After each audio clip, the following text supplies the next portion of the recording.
परमेश्वर के नाम की स्तुति हो। मैं प्रभु का धन्यवाद करता हूँ। आज सवेरे के समय में वचन मनन करने के लिए प्रभु ने अवसर दिया। साथ ही साथ मैं WCDC का धन्यवाद करता हूँ कि ये अवसर दिया ताकि मैं आपके साथ में वचन बांट सकूँ। आइए हम मिलकर एक गीत गाएंगे और प्रभु की स्तुति करेंगे। सियोन का यात्री हूँ, यीशु पर आश्रित हूँ, जाता हूँ कलवरी की राह में। सियोन का यात्री हूँ, यीशु पर आश्रित हूँ, जाता हूँ कलवरी के राह में। मेरे योग्य है नहीं संसार ये कभी, दुख नहीं है मुझे यीशु में खुश हूँ मैं। मेरे योग्य है नहीं संसार ये कभी, दुख नहीं है मुझे यीशु में खुश हूँ मैं। यीशु को कांटों का ताज देने वाले ये संसार, तेरे मान सम्मान से करूं क्यों प्यार। यीशु को कांटों का ताज देने वाले ये संसार, तेरे मान सम्मान से करूं क्यों प्यार। सियोन का यात्री हूँ, यीशु पर आश्रित हूँ, जाता हूँ कलवरी के राह में। सियोन का यात्री हूँ, यीशु पर आश्रित हूँ, जाता हूँ कलवरी के राह में। यात्रा कर रहा हूँ मैं मुक्ति की राह में। यात्रा है विश्वास की नहीं है दृष्टि की। यात्रा कर रहा हूँ मैं मुक्ति की राह में। यात्रा है विश्वास की नहीं है दृष्टि की। ठोकरें मुश्किलें आती है इस राह में, डर नहीं यीशु है मेरे साथ में। ठोकरें मुश्किलें आती है इस राह में, डर नहीं यीशु है मेरे साथ में। सियोन का यात्री हूँ, यीशु पर आश्रित हूँ, जाता हूँ कलवरी के राह में। सियोन का यात्री हूँ, यीशु पर आश्रित हूँ, जाता हूँ कलवरी के राह में। आइए हम प्रार्थना करें। स्वर्गीय पिता परमेश्वर, हम आपका धन्यवाद करते हैं आज सवेरे के समय में वचन से मनन करने के लिए अवसर दिया। सभी बातों को आप नियंत्रित करें। पवित्र आत्मा के हाथों में सब कुछ सौंप देते हैं। कोई भी अंधकार की ताकत, मानसिक रुकावटें या कोई भी तकनीकी या नेटवर्क की अड़चनें ना आने पाए। हम सब आपके सम्मुख में वचनों को सुने, हमारे जीवनों को हम जांच सके और प्रभु आपकी महिमा कर सके और हमारी उन्नति हो सके, ऐसी कृपा करें हमारे प्रभु यीशु के नाम से, आमीन। प्रभु की स्तुति हो। आज सवेरे के समय में हम वचन के भाग को देखने जा रहे हैं, यिर्मयाह नबी की पुस्तक और उसका 12वां अध्याय और 1 से 6 कलम में। हम इस बात को देखने जा रहे हैं कि मसीही व्यक्ति और भी बहुत बातों को कर सकता है, परंतु कई बार एक मसीही अपने जीवन की उपलब्धियों को देखकर वो सोचता है कि उसने काफ़ी कुछ कर लिया है और वो आगे को दौड़ने के बारे में कई बार संकोच करता है। हम देखते हैं कि इस पुस्तक के अंदर यिर्मयाह 12वें अध्याय उसके 1 से लेके 4 कलम में यिर्मयाह प्रश्न रखता है परमेश्वर के सामने और ये कहता है कि दुष्ट लोगों के साथ अच्छा क्यों होता है, वो सफल क्यों होते रहे, वो बढ़ कैसे रहे। वो खुद की सेवकाई के बारे में भी यही सोचता है कि काफ़ी कुछ वो मुश्किल हालतों से गुजर कर जा रहा है और जबकि वो सीधाई से खड़ा है तो भी वो दुष्टों को भलाई पाते हुए देखता है। ये कुछ ऐसा ही प्रश्न है जैसे भजन 73 के अंदर भी हम देखते हैं। और उसके बाद वो कहता है कि देश की हालत कब बदलेगी, देश की अवस्था में कब बदलाव आएगा। और फिर परमेश्वर उसका जवाब 5 और 6 कलम के अंदर देते हैं। मेरा मुख्य ध्यान इस वचन की ओर है। 5वें और 6ठे कलम के अंदर परमेश्वर के अधिकार के अधीन रहते हुए यिर्मयाह जो है प्रश्नों को पूछता है और परमेश्वर उसे जवाब देते हैं, जिसका बहुत ही गहरा मतलब आप भजन 73 के अंदर भी देख सकते हैं। यहाँ पर 5वें 6ठे कलम में ऐसा लिखा है, तू जो प्यादों के संग दौड़कर थक गया है तो घोड़ों के संग बराबरी कैसे कर सकेगा। और यद्यपि तू शांति के इस देश में निडर है, परंतु यर्दन के आसपास के घने जंगल में तू क्या करेगा। क्योंकि तेरे भाई और तेरे घराने के लोग ने भी तेरा विश्वासघात किया है। वे तेरे पीछे ललकारते हैं। यदि वे तुझसे मीठी बातें भी कहे तो भी उनकी प्रतीति न करना।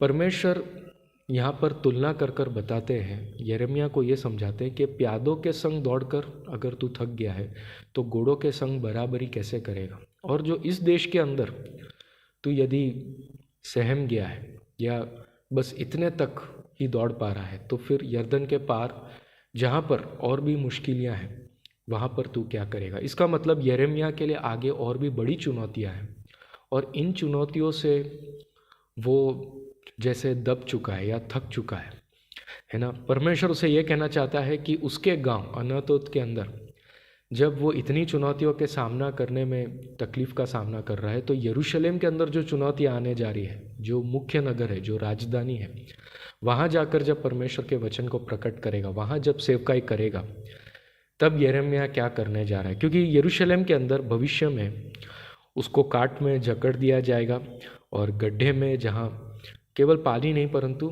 दलदल है, और यिर्मयाह कीचड़ के अंदर धंसने जा रहा है, और गड्ढे में से भी उसको निकाल कर और यिर्मयाह को पहरे के आंगन में रहने के लिए रखा जाएगा, उसको गार्ड्स के बीच में रखा जाएगा। तो इन सब चुनौतियों में यिर्मयाह क्या करेगा। परमेश्वर उसे यह बताना चाहता है कि आज की चुनौती से बढ़कर बड़ी चुनौती आ गई, और परमेश्वर उसे उस बड़ी चुनौतियों के लिए अभी तैयार कर रहा है कि आज की चुनौती बहुत बड़ी है ना। एक परमेश्वर के दास ने इस प्रकार कहा, यदि आप उन सरल बातों के बारे में शिकायत करते हैं जिन्हें परमेश्वर ने आपसे पहले ही करने को कहा है, तो आप में वह करने के लिए आध्यात्मिक शक्ति की कमी है जो वह चाहता है कि आप आगे करें, है ना। यिर्मयाह लोगों से डर गया था जिनके बीच में वो रह रहा था, क्योंकि उन्होंने इसे बहुत सताया, उसका मजाक उड़ाया और उसकी निंदा करने के लिए उस पर वे लोग हंसते थे।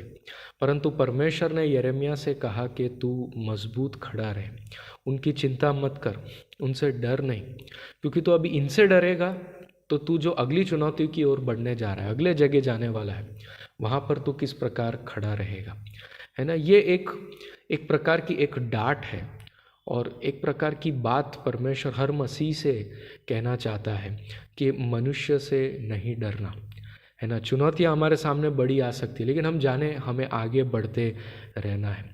परमेश्वर ये कहता है यिर्मयाह से उसके 6 कलम में, क्योंकि तेरे भाई और तेरे घराने के लोग ने भी तेरा विश्वासघात किया है। ऐसा भी हुआ है, यिर्मयाह के खुद के लोगों ने उसके साथ विश्वासघात किया है, उसके खुद के गांव के लोगों ने उसका विरोध किया। यदि वे तुझसे मीठी बातें भी कहे तो भी उनकी प्रतीति न करना। परमेश्वर ये कहता है कि अभी उन्होंने कड़वे बातें की है, और भी ऐसी झुंड आएंगे जो मीठी मीठी बातें भी करेंगे, जो तुझे भटकाने की भी कोशिश करेंगे, लेकिन तू उनकी बातों में कभी आना नहीं, है ना। कि पर प्रभु यीशु ने भी हमें इसके बारे में एक